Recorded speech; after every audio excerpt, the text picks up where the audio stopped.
কোন নেতা কি করলো, কোথায় কি হলো, এদিকে আমাদের টাকার প্রয়োজন নাই।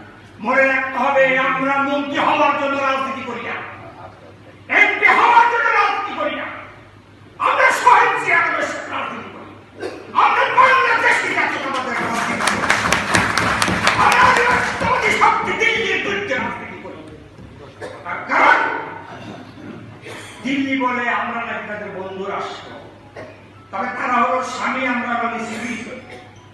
যেটা পররাষ্ট্রমন্ত্রী বলেছে আমাদের সাথে সম্পর্ক তাদের স্বামী স্ত্রী। স্বামী তো সাধারণত বড় হয়, তাই না? তারা হচ্ছে স্বামী, আমরা হচ্ছে স্ত্রী। স্ত্রীকে ডমিনেট করার জন্য দিল্লি যা যা প্রয়োজন তাই করছে, আর আমরা নির্লজ্জ ভাবে সেই নারী নির্যাতন হচ্ছে। দিল্লি বলে পাকিস্তান তাদের পৃথিবীতে অন্যতম শত্রু। অথবা পাকিস্তান সীমান্তে একটা কাউয়া মারার ক্ষমতা ভারতীয় বাহিনী নাই। ওদের সৈনিকদেরকে হত্যা করে পাকিস্তানি সেনাবাহিনী গাছের সাথে করলা ঝুলিয়ে রাখে।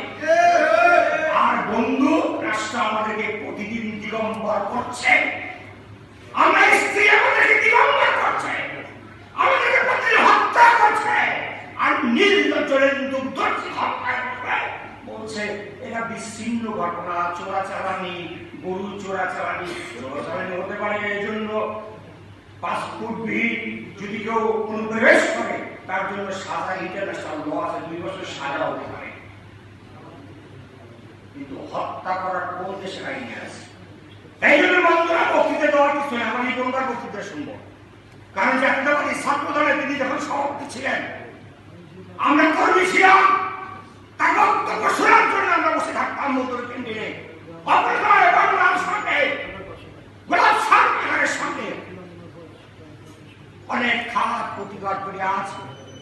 মোটামুটি একটি সম্মানের জায়গায় তিনি বসেছেন এবং আমরা আশা করি আগামী দিনের জাতীয় রাজনীতিতে তার ভূমিকা দলকে নিপীড়িত নির্যাতিত কর্মীদের পক্ষে সে একটি ভালো ভূমিকা রাখবে।